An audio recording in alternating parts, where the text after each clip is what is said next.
خوش آمدید ناظرین، آپ دیکھ رہے ہیں پروگرام کیپٹل ویو. میں ہوں شہزاد رضا. پاکستان میں ہر سال ایک بہت بڑا ایشو، ہر سال کیا ہر روز بلکہ ہر لمحے ہم یہ دیکھتے ہیں، وہ ہے حادثات کا. حادثات ایسے جو سڑکوں پہ روزانہ ہوتے ہیں، اور پاکستان بیورو آف اسٹیٹسٹکس کے اعداد و شمار کے مطابق 2009 سے لے کے 2020 یعنی کہ اس 9 سال کے عرصے میں 55,000 سے زائد افراد جاں بحق ہوئے سڑکوں پہ جو حادثے ہوتے ہیں.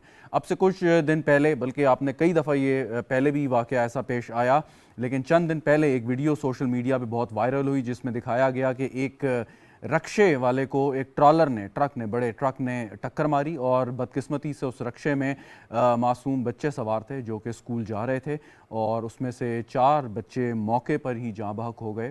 اور وہ سوشل میڈیا پہ ویڈیو تھی، ہم اس کو یہاں پر دکھا نہیں سکتے گرافیکل کانٹینٹ کی وجہ سے، لیکن وہ انسان کوئی عام حالات میں ان کو دیکھ نہیں سکتا جس طرح کا وہ ایک خوفناک منظر اس وقت پیش آ رہا تھا. یہ آئے دن کے حادثات، یہ کیا لوگوں میں علم کی کمی ہے، ٹریفک رول سے آگاہی کی کمی ہے کہ کس طریقے سے ہم نے سڑکوں کا استعمال کرنا ہے، یا ہمارا انفراسٹرکچر اس قابل نہیں ہے کہ وہ ہیوی ٹریفک اور لائٹ ٹریفک اور پیڈسٹرین یا موٹر سائیکل سوار یا رکشہ سوار جا رہے ہیں تو ان کو وہ سنبھال سکے. اس موضوع پر بھی گفتگو کرتے ہیں، اور اس کے بعد ہم ایک بڑا اہم کیس بھی ہے عثمان مرزا، جو کہ ایک شخص جس نے بعد میں ایک انتہائی گھٹیا اور غلط کام کیا، اور اس میں لیکن اس کے ساتھ ہم نے یہ بھی دیکھا کہ جب قانون کی گرفت ان پر مضبوط ہوئی، ان کو پکڑ لیا گیا، تو انہوں نے بالکل وہی روایتی حربہ اختیار کیا اور جو وکٹم فیملی تھی ان کو پر دباؤ ڈالنا شروع کیا، اور آخر میں وہ خاتون جن کے ساتھ زیادتی کی گئی تھی انہوں نے اپنے بیان سے ہی انکار کر دیا، اور عدالت کو بتایا کہ عثمان مرزا کو وہ جانتی نہیں، پہچانتی نہیں، بلکہ پہلی بار ان کو دیکھ رہی ہیں. اس پر بھی بات کریں گے. انتہائی افسوسناک یہ واقعہ ہے کہ ہمارے جسٹس سسٹم کو کس طریقے سے اپنی مرضی کے مطابق یہ بااثر لوگ چلاتے ہیں. لیکن اچھی بات یہ ہے کہ حکومت نے فیصلہ کیا ہے کہ چاہے وکٹم ہاسٹائل بھی ہو جائے لیکن حکومت اس کو فالو کرے گی، اور بالکل قرار واقعی سزا ملے گی ان تمام ملزمان کو جو اس گھناؤنے جرم میں ملوث تھے. لیکن پہلے بات کرتے ہیں ٹریفک حادثات پہ. اسٹوڈیو میں مجھے عظیم چودھری صاحب تجزیہ کار ہیں. بہت شکریہ عظیم چودھری صاحب آپ کا. ٹیلی فون لائن پر ہمارے ساتھ موجود ہیں اکرام الثقلین حیدر صاحب، جی ایم پلاننگ ہے نیشنل ہائی ویز اتھارٹی کے. چوئی صاحب آپ کی، اور احمد پنسوتا بھی ساتھ ہیں ہمارے ساتھ، ہمارے اینالسٹ. احمد پنسوتا صاحب بہت شکریہ آپ کا بھی ہمیں جوائن کرنے کا. چودھری صاحب اور پنسوتا صاحب، اگر G M N H A سے میں آغاز کروں گفتگو کا، ثقلین صاحب یہ ذرا فرمائیے کہ ہم اگر جی ٹی روڈ پہ ٹریول کریں تو ہر قسم کی چیز ہمیں سڑک پہ نظر آئے گی، کہ اس میں کوئی تمیز نہیں ہے، کہ ایک 18 ویلر ٹرالا بھی ہمیں وہاں پہ نظر آئے گا، ایک چنچی بھی ہوگی، ایک سائیکل بھی ہوگی. اگرچہ یہ کام وہاں پہ انتظامیہ کا ہے، پولیس کا ہے، انڈرسٹینڈ، لیکن کیا ہمارا جو اس وقت روڈ انفراسٹرکچر ہے، خاص طور پہ ہائی ویز کا، وہ کیا مطلب کم پڑ گیا ہے؟ ہماری آبادی، گاڑیوں کی تعداد زیادہ ہو گئی ہے، اب ہم سنبھال نہیں سکتے، کوئی آلٹرنیٹ ہمیں ڈھونڈنا پڑے گا؟ بہت شکریہ شہزاد صاحب آپ کے سوال کے سلسلے میں.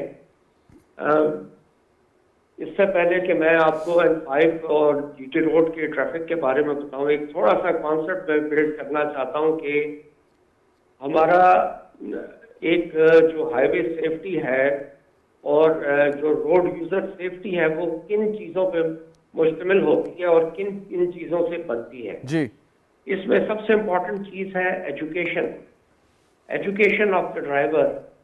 کیا ہمارے یہاں جو ڈرائیور ہیں ان کو ڈرائیونگ لائسنس اور یہ تمام چیزیں اور ان کو سیفٹی ایجوکیشن حاصل ہے؟